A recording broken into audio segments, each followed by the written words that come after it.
In the United States, high school students are more stressed than ever. The amount of teenagers facing depression has more than doubled in recent years, and that number is going up. This could account for a number of things, but standardized testing seems to be one of the biggest problems. Students' futures are dependent on good test scores. These tests are large and strenuous, and force students to stay up into the waking hours studying. The stakes are now higher than ever.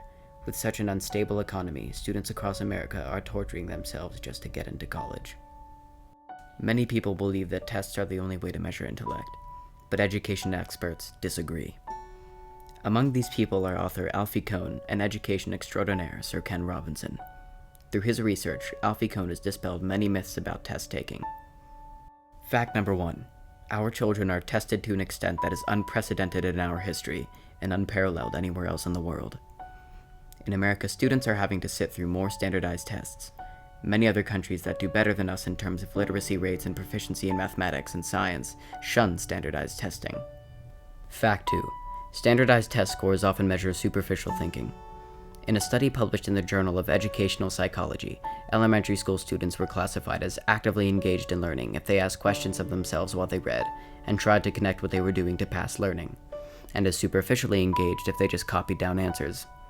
It turned out that high scores on both the CTBS and the MAT were more likely to be found among students who exhibited the superficial approach to learning. Fact 3. Virtually all relevant experts and organizations condemn the practice of basing important decisions, such as graduation or promotion, on the result of a single test. The National Research Council takes this position, as do most other professional groups, such as the American Educational Research Association and the American Psychological Association. Fact 4. The time, energy, and money that are being devoted to preparing students for standardized tests have to come from somewhere. Schools across the country are cutting back or even eliminating programs in the arts, recess for young children, electives for high schoolers, class meetings, and other activities intended to promote social and moral learning, and discussions about current events, since that material will not appear on the test. Fact 5. Teachers are being measured and fired because of bad test scores. As shown before, tests are not at all an accurate representation of knowledge or intelligence, and teachers are losing their jobs as a result of poor test scores that only measure the ability to take that particular test. In an amazing graph from the New York Times, the correlation between SAT scores and family income was shown. For every single section, the scores went up for the students coming from wealthy backgrounds. Why is this? Simple. Wealthier families are able to afford the best tutors.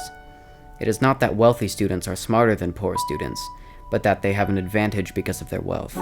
Test bias is a giant problem with our education system, and by weakening the importance of tests, students will have the chance to succeed in life, no matter their family's socioeconomic status. Sir Ken Robinson is a firm believer that the nature of our current school system kills creativity. With so much focus on testing and test prep, schools are teaching kids how to take the tests rather than teach kids to be independent thinkers and problem solvers. School should stimulate creativity. If we just take a look at the most successful and innovative businesses, we'll see why a non-testing learning environment will work. Google is launching and developing new products every day, like Google Glasses and driverless cars. These were not thought up as a result of a test, but rather a result of a project-based assignment. Google gives their employees free time to work on anything they want to, just so long as it's productive and work-related. This gives the employees time to explore their own interests while stimulating their brains.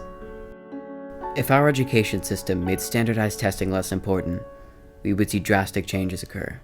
Students would be happier and less stressed, as well as do projects that would stimulate their creativity and help solve real-world problems.